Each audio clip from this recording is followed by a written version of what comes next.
सुन मेरे रोने की वजह क्या है? कहे डॉक्टर ईमानदारी से बता, तुम लोगों ने कितने दिनों तक अपनी मशीन के जरिए मेरे फेफड़े में सांसें बुस्ट की है? कहा बाबा 5 दिन तक। कहा 1 दिन का चार्ज तुम कितना करते हो? कहा 24 घंटे का $1,00,000 मेरे हॉस्पिटल का चार्ज है। वेंटिलेटर मशीन के जरिए जब मैं फेफड़े में सांसें पहुंचाता हूँ। कहा हाँ, यही तो रोने की वजह है। तुम डॉक्टर हो, तुम मेडिकल कॉलेज का मालिक हो, तुमने आर्टिफिशियल सांसों को मशीन के जरिए मेरे फेफड़े में पहुंचाई। 24 घंटे में मैं तेरे लिए $1,00,000 का मखरूज हुआ। 5 दिन में $5,00,000 का मैं मखरूज हुआ। ए डॉक्टर बाबू, मैं चाहूँ तो आसानी पैसा देकर छुटकारा पा सकता हूँ, मैं चाहूँ चेक में दस्तखत करके तुझे देकर चला जाऊं, मगर यही तो रोने की मेरी वजह है, खास वजह है रोने की। कहा ये वजह क्या है? मैं समझ नहीं पाया, आप बताइए कि क्या वजह है?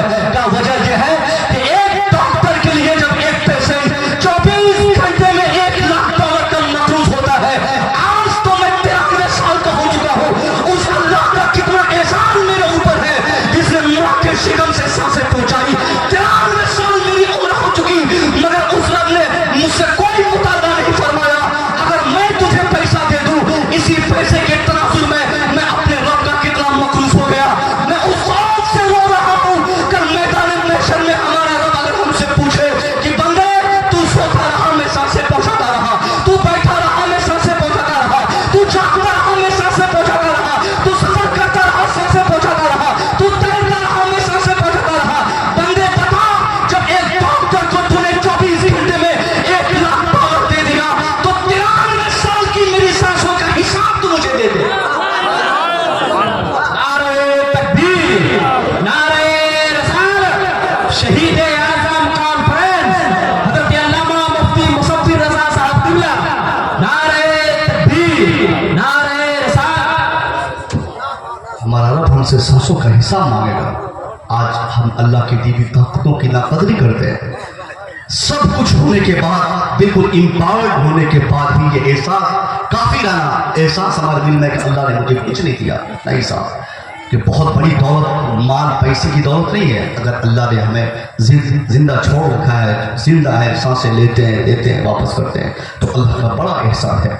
पूछिए पढ़े लिखे लोगों से कि जब हम सांस लेते हैं तो अल्लाह हमारे लिए ऑक्सीजन प्रोवाइड करवाता है, ऑक्सीजन मुहैया करवाता है, और जब सांस को बाहर करते हैं तो कार्बन डाइऑक्साइड की सूरत में अल्लाह उस जहरीली गैस को बाहर निकालने की ताकत हमें देता है। इन दोनों में से किसी एक के लिए अल्लाह अगर हमारे रास्ता रोक दे तो फिर क्या होगा?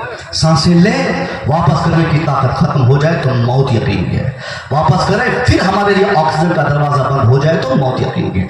इसलिए अब ये एहसास बिल्कुल आप अपने दिल से निकाल दीजिए कि आपके पास कुछ नहीं, आपका जिस्म सलामत तो आपके पास बड़ी दौलत है। आपकी आंखों में बीनाई बची है तो आप समझिए कि अल्लाह की बड़ी मेहरबानी, ये अल्लाह का बड़ा एहसान हमारे ऊपर है। 40 साल के बाद 50,000 रुपया ऑपरेशन कराकर हम चश्मा लगाते हैं, लेंस लगाते हैं कि ताकि दूरी नजदीकी में जो फर्क है वो खत्म हो जाए, वो नॉर्मल हो जाए और हम सब कुछ देख सकें। बावजूद इसके 40 साल पहले बगैर चश्मे के जो अल्लाह हमें देखने की ताकत देता है, 40 साल के बाद 1,00,000 खर्च करके चश्मा और लेंस लगाकर भी वो बीनाई हमें नहीं नसीब होती। कितनी ताकत अल्लाह ने हमें फरमाई। इस एहसास के साथ हम जिंदा रहे कि अल्लाह का बड़ा एहसान, मगर अल्लाह ने जितने एहसानात हमें दिए हैं, बेहतर यह है कि उन तमाम नेमतों का सही इस्तेमाल करें। अगर बोलने की ताकत दिया है तो सही बोलें, अल्लाह चलने की क़ुव्वत दिया है तो सही जगह चले, अल्लाह अगर सोचने की ताकत दिया है तो सही चीज़ सोचें, अल्लाह अगर कुछ करने की क़ुव्वत दिया है तो उस सही काम करके चले जाए। अल्लाह की नेमतों की नाकदरी हम करेंगे, कल मैदान बेशर में अल्लाह के सामने हम जलील होंगे।